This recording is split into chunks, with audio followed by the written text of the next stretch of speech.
찬송가 202장입니다. 찬송가 202장입니다.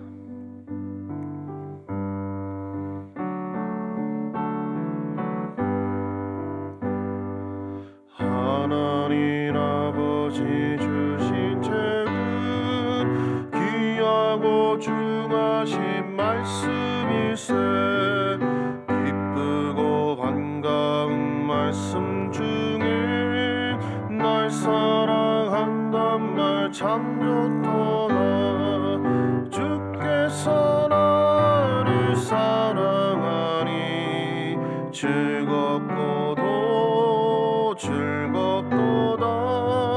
주께서 나를 사랑하니 나는 참 기쁘다. 구속의 은혜를 저버리고 어긋난 딴 길로 가다가도 예수의 사랑만 생각하면 또다시 예수께 돌아오리. 주께서 나를 사랑하니 즐겁고도 즐겁도다. 주께서 나를 사랑하니 나는 참 기쁘다. 구주의 영광을 바라보며 예수의 이름을 찬양하리. 영원히 찬양할 나의 노래 예수의 이름이 귀하도다. 주께서 나를 사랑하니 즐겁고도 즐겁도다. 주께서 나를 사랑하니 나는 참 기쁘다. 주 예수 날 사랑하시오니 나 또한 예수를 사랑하네. 날 구원하시려 내려오사 십자가 위에서 죽으셨네. 주께서 나를 사랑하니 즐겁고도 즐겁도다. 주께서 나를 사랑하니 나는 참 기쁘다. 주 예수 날 사랑하시오니 마귀가 놀라서 물러가네. 주 나를 이렇게 사랑하니 그 사랑 어떻게 보답할까. 주께서 나를 사랑하니 즐겁고도 즐겁도다. 주께서 나를 사랑하니 나는 참 기쁘다. 아멘. 오늘 말씀은 잠언 22장 17절에서 29절 말씀입니다. 잠언 22장 17절에서 29절 말씀입니다. 우리 교독하시겠습니다. 제가 먼저 읽겠습니다. 너는 귀를 기울여 지혜 있는 자의 말씀을 들으며 내 지식에 마음을 둘지어다. 이것을 내 속에 보존하며 내 입술 위에 함께함이 아름다우니라. 내가 내게 여호와를 의뢰하게 하려 하여 이것을 오늘 특별히 내게 알게 하였노니 내가 모략과 지식이 아름다운 것을 너를 위해 기록하여 내가 진리의 확실한 말씀을 깨닫게 하며 또 너를 보내는 자에게 진리의 말씀으로 회답하게 하려 함이 아니냐. 약한 자를 그가 약하다고 탈취하지 말며 곤고한 자를 성문에서 압제하지 말라. 대저 여호와께서 신원하여 주시고 또 그를 노력하는 자의 생명을 빼앗으시리라. 너를 품는 자와 사귀지 말며 울분한 자와 동행하지 말지니 그의 행위를 본받아 내 영혼을 올무에 빠뜨릴까 두려움이니라. 너는 사람과 더불어 손을 잡지 말며 남의 빛에 보증을 서지 말라. 만일 갚을 것이 내게 없으면 내 누운 침상도 빼앗길 것이라. 내가 어찌 그리하겠느냐. 내 손자가 세운 옛 지교석을 옮기지 말지니라.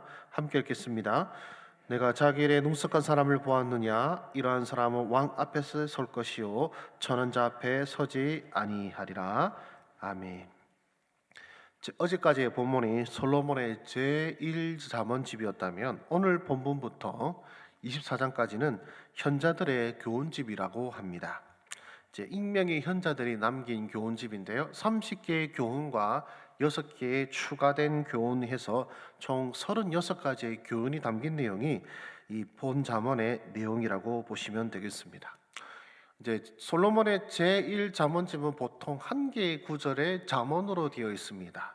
그리고 내용이 어떠냐면은 사람이 자기 길을 계획할지라도 그 길을 인도하시는 여호와이시니라라는 말씀처럼 무엇이다 이런 식으로 끝나는 내용이 솔로몬의 제1잠언집의 내용이었다면 오늘부터 시작되는 이 현자들의 이 교훈집은 보통 2개의 구절로 구성되어 있는데요. 물론 하나짜리도 있습니다. 보통 2개 구절로 구성되어 있고 한 개의 구절이 교훈을 말하고 그 뒤에 구절이 그 교훈에 대해서 설명하는 내용으로 주로 구성되어 있습니다. 그리고 솔로몬의 잠언집이 무엇이다 이런 식으로 끝났다면 오늘도 말씀을 보시면 아시겠지만 말라 하지 마라 이런 식으로 명령어로 되어 있다는 것도 여러분들이 보실 수가 있겠습니다. 특별히 오늘 본문은 21절까지는 이 교훈집의 머리말이라고 볼 수 있겠고요. 그리고 그 뒤에 22절부터 29절까지 제1교훈부터 제5교훈까지의 내용이 담겨져 있습니다. 그리고 25장부터는 솔로몬의 제2잠언집이라 해서 히스기야 시대 때 히스기야 신하들이 편집한 잠언집이라고 선언되어 있습니다. 오늘 말씀을 통하여서 이 현인들의 교훈이 어떤 교훈을 우리에게 가르치고 있는지를 살펴보기를 원합니다. 먼저 본문 17절에서 18절까지의 말씀입니다. 17절과 18절 제가 읽어드리겠습니다. 너는 귀를 기울여 지혜 있는 자의 말씀을 들으며 내 지식에 마음을 둘지어다. 이것을 내 속에 보존하며 내 입술 위에 함께 있게 함이 아름다우니라. 아멘. 제가 17절부터 21절까지는 머리말이라고 말씀을 드렸습니다. 이 교훈집을 펼쳐내고 또 이 교훈집을 가르치는 이유가 무엇인지를 말씀하는데 처음에 무엇이라고 말하고 있습니까? 너는 귀를 기울이라. 그리고 말씀을 듣고 지식에 마음을 두고 그것을 내 속에 보존하다 되어 있는데 여기서 말한 속은 배입니다. 배. 그리고 내 입술 위에 함께함이 아름답다라고 하면서 우리 4가지의 신체 기관이 나옵니다. 그래서 귀, 그리고 마음으로 표현되지만 가슴이고요. 그 다음에 속으로 표현되지만 배를 말하고요. 그 다음에 무엇입니까? 입술입니다. 그러니까 하나님을 아는, 즉 하나님을 아는 지혜를 가진 자들의 말씀을 그 귀로 귀담아 듣고 그리고 마음에 깊이 묵상하고 그 다음에 소화시켜서 즉 내 삶에 체화를 시킨 뿐만 아니라 입술로 다른 사람에게 전하기까지 하도록 그러니까 깊게 말씀을 듣고 묵상하고 삶으로 살아내고 또 그 말씀을 전하는 그런 사람이 되는 것이 아름답다라고 하면서 이 말씀을 듣는 모든 사람들이 이렇게 되기를 바란다라는 소망이 담겨져 있습니다. 여러분 하나님의 말씀은 바로 이렇게 들어야 됩니다. 귀로 듣고 사실 이 귀로 듣는 것도 쉽지 않습니다. 우리 계시록 말씀에도 귀 있는 자는 성령이 교회에게 하시는 말씀을 들을지어다라고 말씀하신 것처럼 그저 말을 듣는다고 해서 귀에 들리는 것이 아니라 정말로 성령께서 우리 마음을 주관하시고 우리의 귀를 주관하지 않으시면 정말로 들을 수 없는 것이 하나님의 말씀인 것입니다. 그래서 우리가 이 말씀을 대할 때 주여 내 귀에 이 말씀이 들리게 하시고 이 말씀이 들리는 것에서 그치는 것이 아니라 내 마음에 감동이 되게 하시며 또한 마음의 감동이 된 것이 감동으로 끝나는 것이 아니라 정말로 이것이 뱃속에서 소화가 되어서 내 몸에 살이 되고 피가 되는 것처럼 내 삶의 에너지, 근원이 되게 하시고 행동력이 되게 하시고 내 삶이 되게 하시고 또 그 삶으로 살아낸 그 말씀에 순종하는 삶이 내 입에 간증이 되고 내 입에 증거가 되고 내 입에 선포가 되게 하여 주시옵소서. 우리가 말씀을 들을 때 바로 그 마음과 그 기도로 우리 말씀에 동참하시기를 주의 이름으로 축원합니다. 그렇다면 이 말씀을 가르치는 이유는 무엇입니까? 바로 19절 말씀 우리 함께 읽겠습니다. 우리 19절 말씀입니다. 시작. 내가 내게 여호와를 의뢰하게 하려 이것을 오늘 특별히 내게 알게 하였노니. 아멘. 이 말씀을, 이 지혜의 말을 가르치는 것은 다른 것이 아닙니다. 이렇게 살면은 잘 산다, 이렇게 살면은 형통하다, 이렇게 살면 복 받는다, 이것이 아니라 하나님께 의뢰하게 하게 하려, 하나님을 의지하고 하나님께 구하고 받게 하기 위하여 이 교훈을 가르친다라고 말하고 있습니다. 세상의 지혜와 세상의 방식을 따라가게 하고 세상 사람들이 돌아보게 만드는 삶이 아니라 결국 하나님을 바라보게 하고 하나님께 구하게 하고 하나님께 받아내는 바로 그런 삶으로 인도하기 위하여서 이 교훈의 말씀을 너희에게 가르친다라고 말씀하는 것이죠. 바로 우리에게 주시는 하나님의 말씀은 바로 결국 우리로 하여금 하나님을 바라보게 합니다. 하나님을 의지하게 합니다. 내가 가진 어떤 것이 무엇이 더 능력 있고 내가 어떻게 하면 세상에서 떵떵거리며 살까라를 가리키는 것이 아니라 하나님의 말씀은 결국 하나님을 의지하게 합니다. 하나님을 바라보게 하는 것이죠. 그래서 여러분들이 들은 말씀이 하나님을 향하도록 하는 목적이 있음을 깨달으시고 말씀을 듣면 들을수록 더욱더 하나님을 의지하고 겸손히 하나님께 나아가는 우리 믿음의 사람들 되시기를 주의 이름으로 축원합니다. 우리 머리말 마지막 부분입니다. 우리 20절에서 21절 이것도 함께 읽겠습니다. 시작. 내가 모략과 지식의 아름다운 것을 너를 위해 기록하여 내가 진리의 확실한 말씀을 깨닫게 하며 또 너를 보내는 자에게 진리의 말씀으로 회답하게 하려 함이 아니냐. 아멘. 자, 내가 너에게 할 때 이제 내가라고 하는 사람들, 이 잠언을 말하는 이제 현인들이라면 그럼 너는 누구겠습니까? 너는 바로 지혜의 말씀을 배우는 자이고 바로 젊은이들을 말하는 것입니다. 그리고 너를 보내는 자에게 진리의 말씀으로 회답하게 하려 함이 아니냐라고 할 때 보내는 자들은 뭐냐면 이 젊은이들에게 하나님의 지혜를 배우는 학교로 보낸 부모님이나 후견인들을 말하는 것이죠.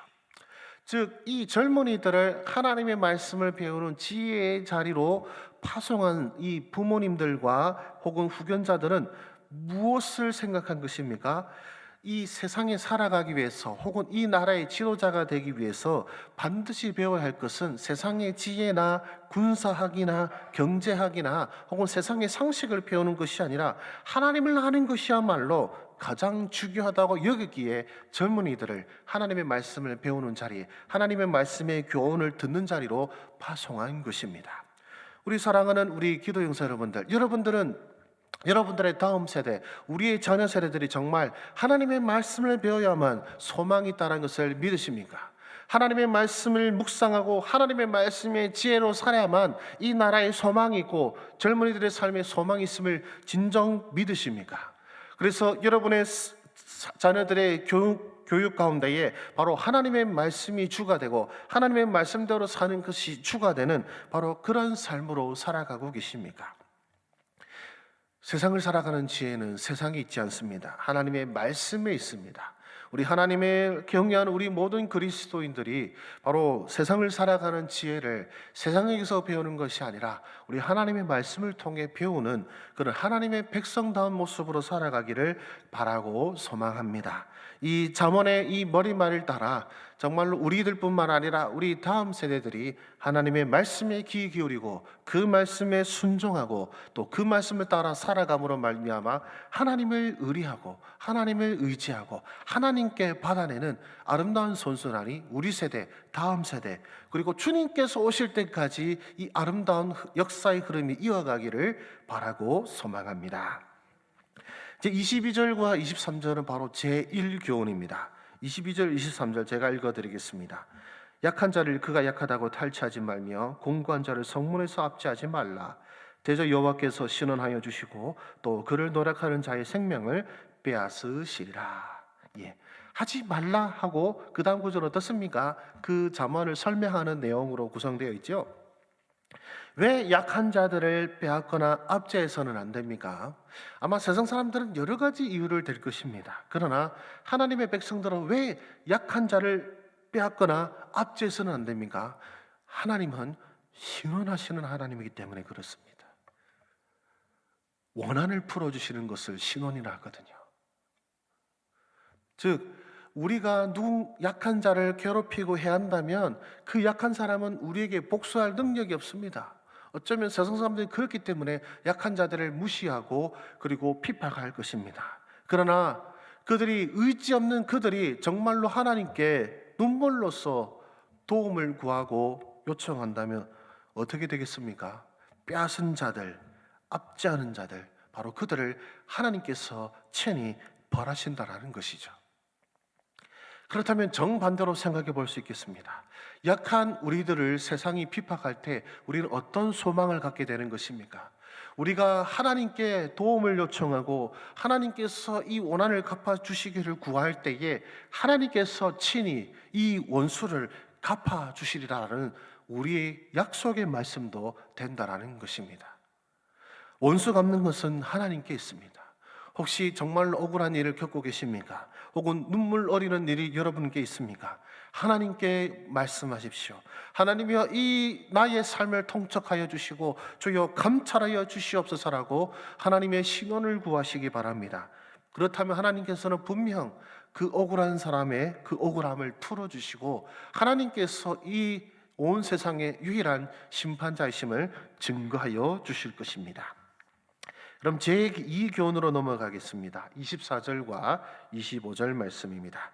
노를 품는 자와 사귀지 말며 울분한 자와 동행하지 말지니 그의 행위를 본받아 내 영혼을 올무에 빠뜨릴까 두려움이니라.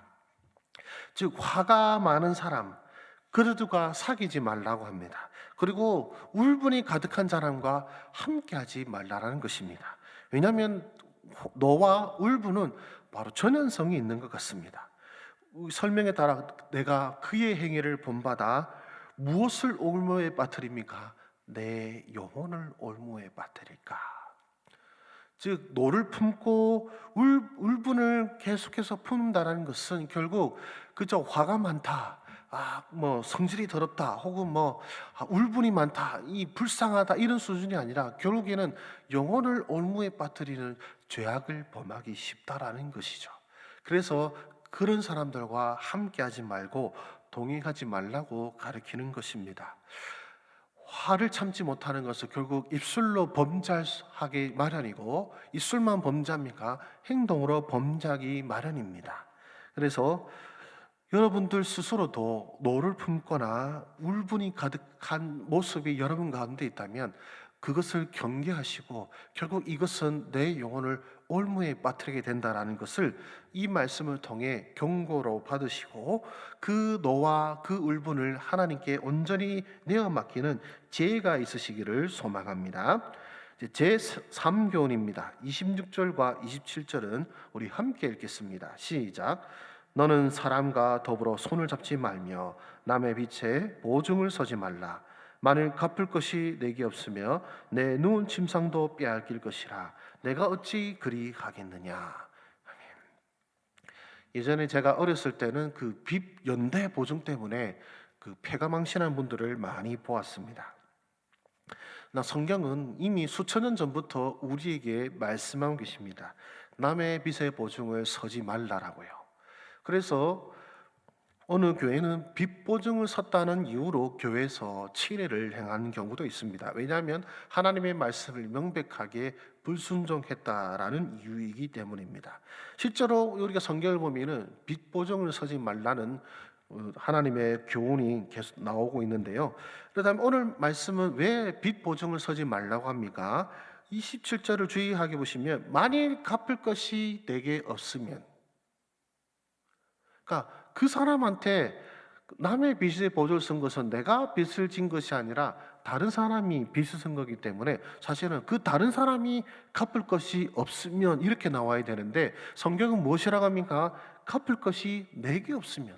나는 남의 빚 보증을 썼는데 갚을 것이 내게 없으면 네 것을 빼앗긴다라는 이 말이 무엇입니까? 남의 빚 보증을 무엇으로 여기라는 것입니까? 남의 빚을 보증을 선다는 것은 그 사람이 빚을 진다는 것이 아니라 내가 빚을 진다라고 여기라는 것이죠. 남의 빚 보증은 바로 그런 것입니다. 그 사람이 빚을 갚을 것이라고 내가 보증하는 것이 아니라 사실은 그 사람의 빚을 내가 갚아주겠다, 이렇게 받아들이라는 것이죠. 그래서 빚 보증은 오늘 말씀대로 서시면 안 됩니다.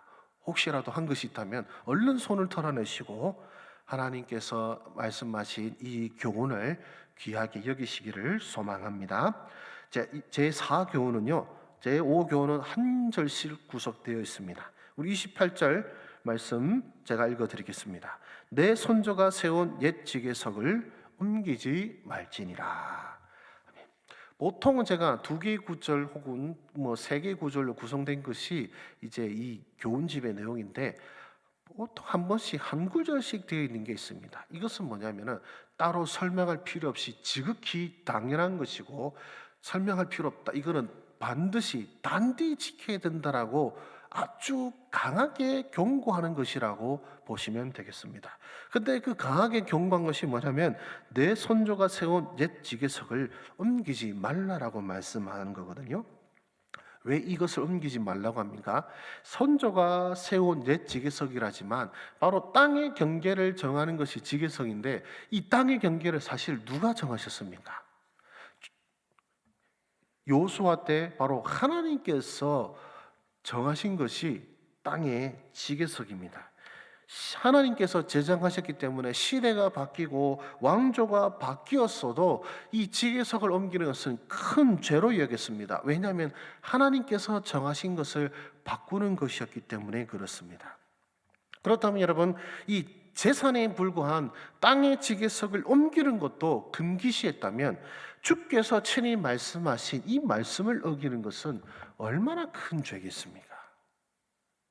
하나님께서 정하셨다는 것 때문에 옮겨서는 안 된다라고 이렇게 강조한다면, 하나님께서 친히 그 입술로 그 말씀으로 우리에게 주신 이 말씀을 어긴 것은 얼마나 큰 죄가 되겠냐는 것이죠.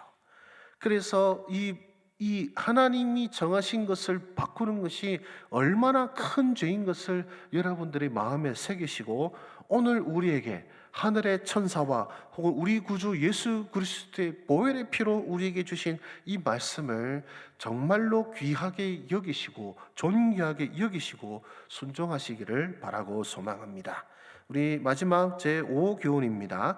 제가 읽어드리겠습니다. 내가 자기 일에 능숙한 사람을 보았느냐? 이러한 사람은 왕 앞에 설 것이요 천한 자 앞에 서지 아니하리라.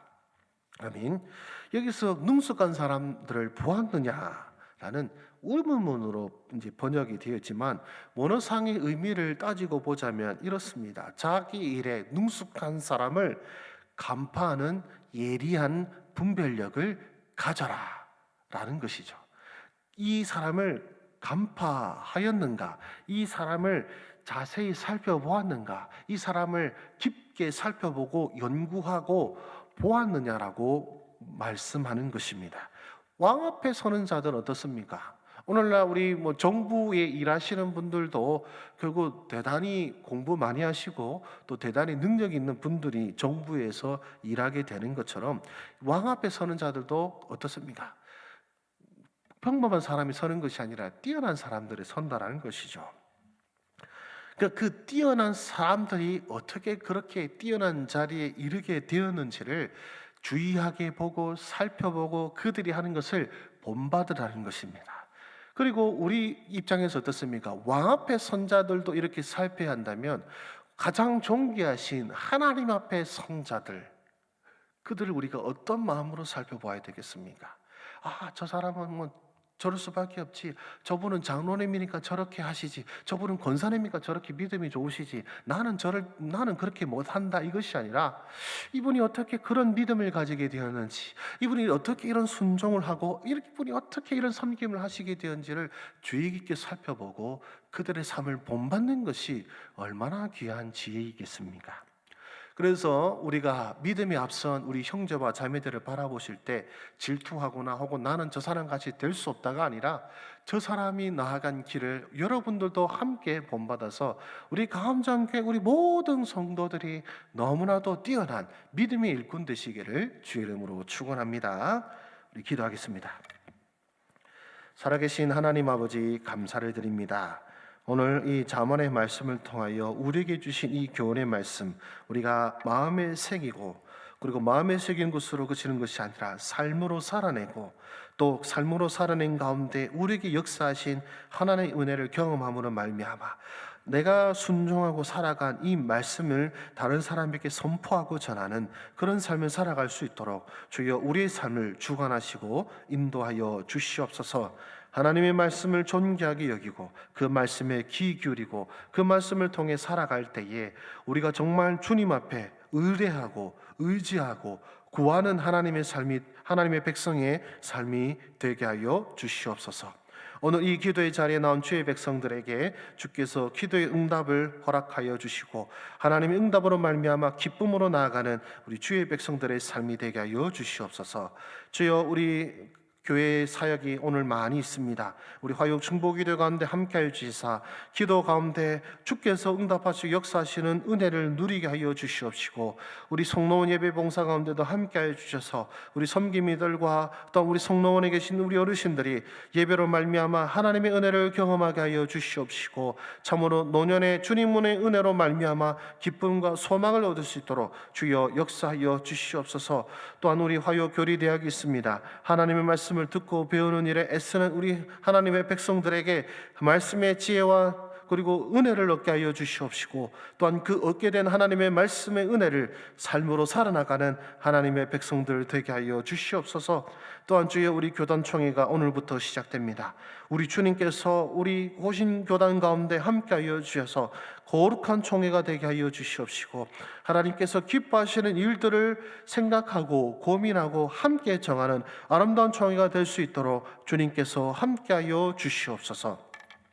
오늘 우리의 삶 가운데 함께 하실 주님께 감사드리며 모든 말씀 우리 구주 예수 그리스도의 이름으로 기도드립니다. 아멘. 여러분은 허락하신 기도의 제목으로 나아가시겠습니다.